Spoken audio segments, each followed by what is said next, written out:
Frag! Sniper eliminated! Boom! Headshot! Enemy down!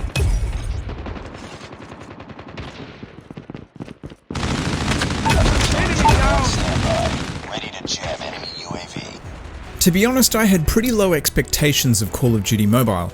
I can't say that I'm much of a mobile game enthusiast. Actually, if I'm really honest, I can't stand mobile games. Even the ones I think work quite well, like Kung Fury, don't hold my attention for more than an hour or two. But Call of Duty Mobile is not only the best mobile game I've ever played, it's also just a fun game in general. Now, to be fair, I do have an unhealthy obsession with Call of Duty, so for sure I have a bias, and for this reason I might be a bit more forgiving about some of the issues. Biases aside though, I think that Call of Duty Mobile is objectively a good game, and if you're a fan of the series then I reckon this is definitely worth checking out. Now, that doesn't mean that it's a perfect game, far from it. It's got problems up the yin-yang and then some. It might also be the most broken Call of Duty I've ever played, like way more broken than Modern Warfare 2, but it's still a shitload of fun, so let me tell you why.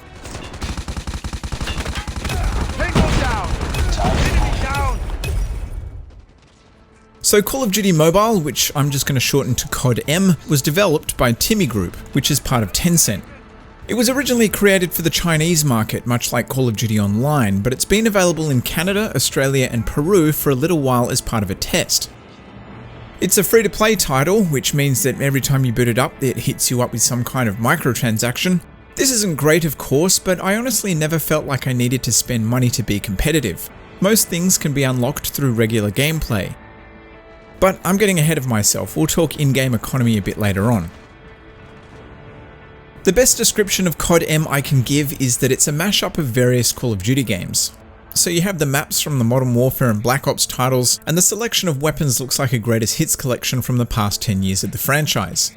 It wouldn't be Call of Duty without kill streaks, and again these are kind of a mixture from other games in the series. So for example, you have the Stealth Chopper from Black Ops 2 and the Predator missile from like every Call of Duty ever. You also have operator skills, which is similar to Black Ops 3 and 4. These are kind of like mini kill streaks that work on a timer. As you'd expect, there's a progression system that rewards you with new weapons, attachments, perks, and so on. You can customize just about everything from your avatar to your weapons to your perks.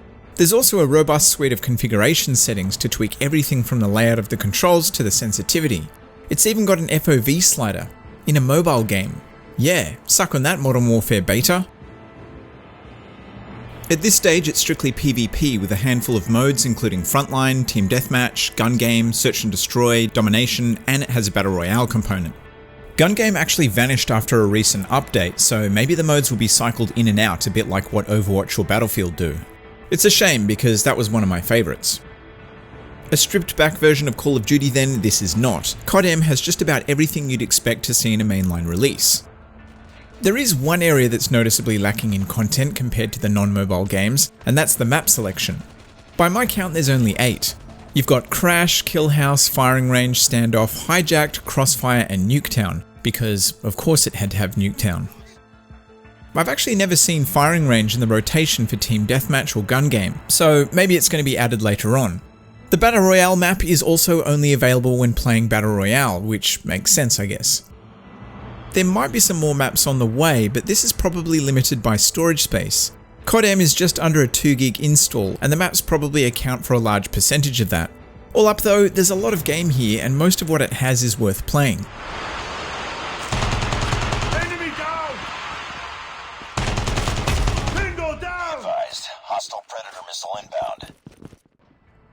The biggest issue I have with mobile games is the controls. Using a touchscreen to make any kind of movement usually feels imprecise and clumsy, and there's definitely still an element of that here.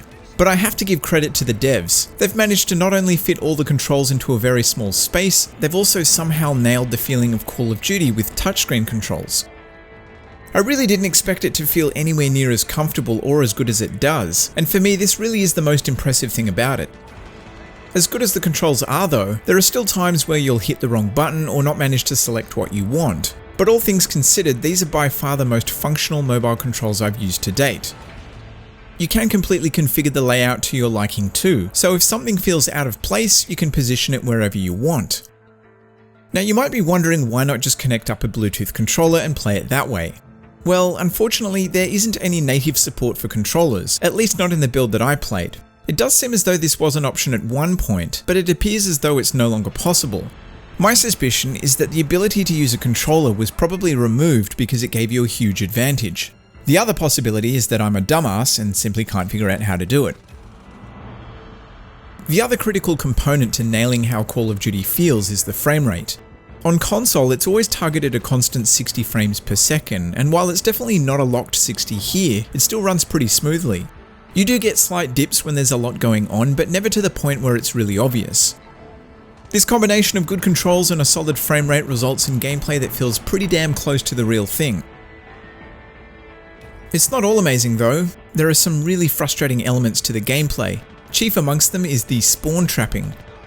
This is a problem I've experienced on every map, although some are definitely worse than others. The issue is that the spawning system only puts you in at either end of the map, you never get dropped in anywhere in between, and this makes it really easy to box the enemy in their spawn and just continually pummel them. This can be amusing when it happens every now and then, and also when you're on the attacking side, but I'd say about 80% of the matches I've played, possibly even more, end up with one team trapping the other. From a netcode point of view, I don't really have any complaints. Playing on 4G isn't great, but it's still serviceable. Playing on a Wi-Fi connection has been almost perfect in my experience, with almost no lag or other hiccups. It's certainly not the same as playing on a current gen system, but performance in general is good. From a presentation point of view, it's pretty hard to fault COD M. Obviously blown up here on YouTube it's less impressive, but on a small screen it looks really sharp. I'd say that it looks pretty close to a last gen game like Black Ops 2 running on low settings. If you inspect the textures up close, it's clear that some of the assets are really low quality. But when you're in the thick of the action, this lack of detail really isn't a big deal. And what's more, the game even has a graphics setting. Now turning it on isn't like running the game on ultra settings, but it's nice to be able to turn it up a bit if your hardware can handle it. By the way, I'm playing on an iPhone 7, which isn't exactly the pinnacle of mobile technology, and it runs just fine on high. Audio design is equally impressive. Again, next to the audio of some of the more recent games, it's pretty basic, but weapons and explosions sound meaty, and you can even use sound to track down enemy players. Actually, enemy footsteps are so damn loud in COD M that if you're not playing with a pair of headphones, then you'll be at a big disadvantage. Enemy down! So let's talk UI, because getting this right in a game where the screen and the controller are one and the same is critical. So obviously there's a lot going on, particularly in the menus. When you first fire it up, it demands that you take an exhaustive tour through every screen. I get the intent here, there's a lot to understand, but onboarding players with this level of hand-holding is kind of patronising. If you're going to do this, make it brief. Highlight the areas of interest and let people explore on their own. Beyond this though, the menus are easy enough to navigate. When it comes to the UI in actual gameplay though, this is where things start to get a bit messy. I mean, you can't have this many elements on the screen at once and not have some problems. The biggest issue I found was the need to reposition your hands to see things like ammo counters. The other major problem is that the hit area on some options, like the kill streaks, are just too small. The good news is that you can modify both the layout and the size of most items. There's also a number of prompts, like being told when to reload, that reduce the need to take your eyes off the action.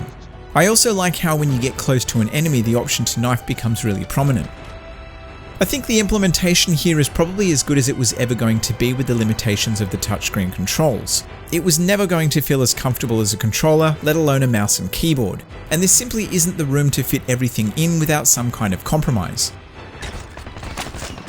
Predator missile awaiting orders. Okay, let's address the elephant, or in this case, the loot box in the room. So yeah, there are loot boxes in COD M, and you better believe you can buy them with real money. I haven't opened enough to know if you can win weapons in them, but if that isn't a thing now, I wouldn't be surprised if it was at some point. Now, there are two types of currency, COD points and credits. COD points are the premium currency, and credits are earned by simply playing the game. As you might expect, you earn the non-premium currency in such tiny amounts that you'll either need to play the game a lot to have enough to buy anything, or you'll need to spend real money to unlock stuff. Most of the items you can buy are skins, which are fine I guess if you like that sort of thing. You can get skins in crates too, which again can be earned in extremely limited quantity by playing the game. Unfortunately, there is a pay-to-win element that comes in the form of XP boosters. These boosters allow you to rank up weapons faster and unlock attachments. Thankfully, there isn't any weapons available to straight up purchase. Again, you may be able to get them in loot boxes, but I haven't seen any so far. You can pay to get everything the game has to offer much faster though, and this will give you an edge over players that don't have a ton of time in the game. It's nowhere near as shitty a system as something like Warface, and the rate at which you unlock things through regular gameplay does feel on par with the console and PC games. And at the very least, I can't say that I've come across any situations where another player had an advantage because they had something I hadn't unlocked.